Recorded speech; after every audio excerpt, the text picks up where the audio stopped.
San Diego's changing really fast, everything from massive resorts to new housing and retail, and that's why I'm breaking down some of the biggest projects happening right now. So if you already live in San Diego or if you're thinking of moving here, these things can really impact your decision. By the way, my name's Nenad and I get people just like you reaching out to me every single week. So if you're thinking about buying, selling, or even if you're just planning ahead, I'm happy to be a resource for you. I put all my contact info down below and you can reach out to me anytime. All right, so starting things off, we're headed over to Mission Valley. And keep in mind, all of these projects I'm going to show you are going to completely change this area. Now, if we go back maybe 10 to 15 years ago, this area was basically just old shopping centers and parking lots. But now it's turning into something totally different. So the first big project's called Riverwalk, and they're basically taking a 200-acre golf course and turning it into an amazing neighborhood. So over the next few years, you're getting 4,000 new homes here, which is absolutely huge for San Diego. There's going to be everything from apartments to condos and townhomes, and there's also plans for over 1 million square feet of retail. And I absolutely love that they're keeping 120 acres of open space.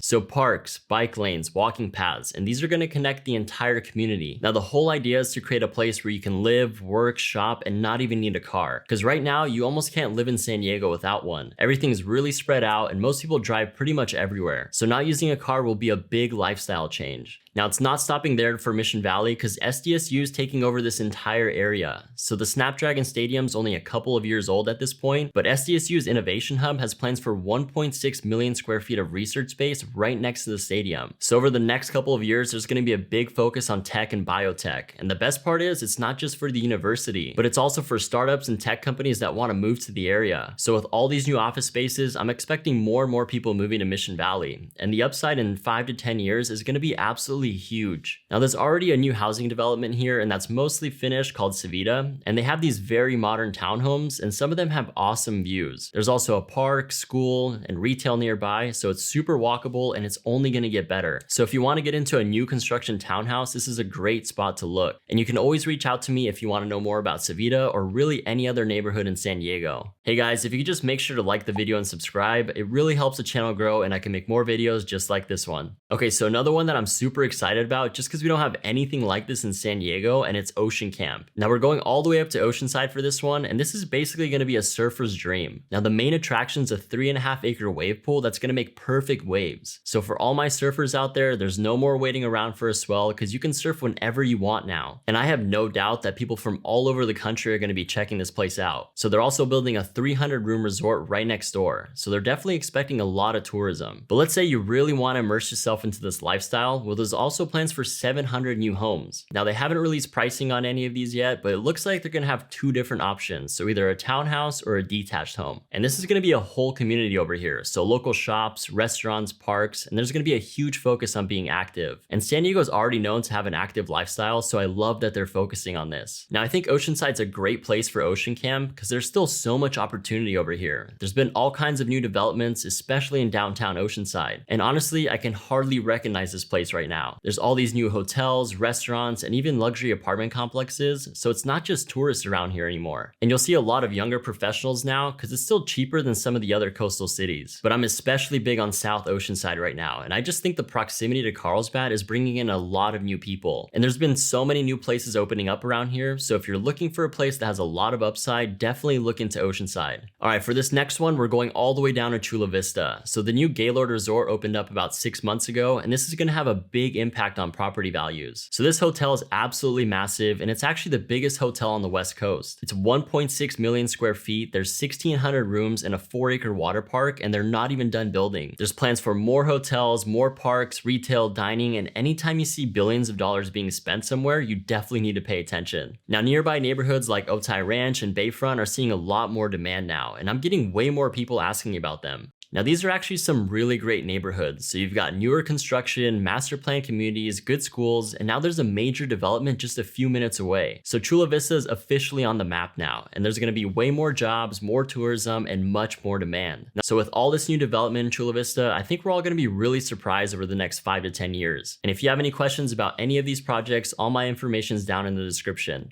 Okay, for this next one, we're going just a few minutes north to Seaport Village. So right now, Seaport Village honestly feels a little bit dated, but once this redevelopment happens, it's gonna feel completely different around here. So the plan's basically to replace the entire village with new residential, high-end retail, waterfront parks, and there's a huge focus on walkability. Because people moving to downtown, they wanna be able to walk everywhere. Now there's also plans for a 500-foot observation tower, an aquarium, and 6 new hotels. And a big part of the plan is to make downtown San Diego a year-round tourist destination. Because summers can get pretty busy, but once winter comes around, it really slows down. Now, one thing about downtown is that it doesn't really feel like a true downtown. So if this plan actually goes through, this is gonna turn into a real waterfront city. And we all know that waterfront cities command a premium, and this new village is gonna elevate everything around it. Downtown condos, Little Italy, the Marina District, all these areas are gonna go up in value. Okay, now the Midway District's gonna be in heavy construction by 2028. Well, at least that's the hope. So the plan's to break ground mid-2026, but for some reason, this project keeps getting delayed. But basically they want to replace the old arena with a 16,000 seat venue and thousands of homes and apartments. And this will actually be the biggest redevelopment in San Diego history. So they're turning these giant old parking lots and industrial sites into new residential blocks. So they got to redesign all the old streets and infrastructure. They're also planning a dedicated shuttle that's going to run to Old Town, and hopefully that'll help with traffic around here. Now they're building almost 4,500 homes, and 2,000 of those are supposed to be affordable housing, which San Diego really needs right now. And by using California's density laws, they want to push building heights to 105 feet and one tower getting all the way up to 250 feet tall. And this is huge because they're bypassing the old 30-foot height limit that we had. Now they're also adding about 14.5 acres of parks and plazas, including a massive urban square that's going to be for tailgating and community events. All right, so let's get into the next one. And this one's a little bit of a hidden gem called the Admiral. So it's a $15 million project turning 7 acres into dining and retail. Now it's set to open in 2026, and Liberty Station's already a place that people love hanging out at. They come here for the parks, the farmers market, the museums, the waterfront, and this is going to add a whole new level of entertainment. And now you're giving people more reason to spend time here, which will definitely increase demand. Home values in nearby neighborhoods like Point Loma, Roseville, or even parts of Ocean Beach, I think are only going to go up because there's almost no new residential inventory here. And when you add something like the Admiral, more people want to live around here. Now, when you see a $15 million investment in a place that's already very popular, it shows it's only going to get better. And if you want to know more about any of these neighborhoods or projects, just drop a comment down below or reach out to me anytime. All right, now I want to switch gears for a quick second because you might be thinking, wow, these are some really great projects, but how does this actually affect me? Well, real estate prices don't just go up and down because of interest rates. They also change because of jobs, lifestyle, and most definitely long-term demand. And every single project I'm talking about here basically hits all 3 of those. Resorts bring jobs and tourism, innovation hubs bring higher paying jobs, and they all stack up to increase demand. And what's nice is that all these projects bring in a different type of buyer. So Mission Valley is going to pull in a lot of professionals, Oceanside's getting younger buyers who want that beach lifestyle, and Chula Vista's mostly families. And one mistake I see people making all the time is waiting until everything's finished, because by the time the project's done, the upside's already baked into the price. So the best opportunities are usually during construction, because this is when people are skeptical and the noise can get pretty annoying. Alright guys, hopefully you got a lot of information out of this video, but if you have any questions, just give me a call or send me an email or a text. And if you're thinking of moving to San Diego, I'm happy to be a resource for you, because it's definitely hard going through all this stuff by yourself, so I can absolutely guide you in the right direction. And even if you're not moving right now, it's never too early to start planning. Some of my clients start months or even years in advance. So let's go ahead and put a game plan together. All my information is down below. And make sure you watch some of my other videos, or maybe just check this one out up here. They're all super helpful and packed with all kinds of information. Alright guys, I'll catch you in the next one.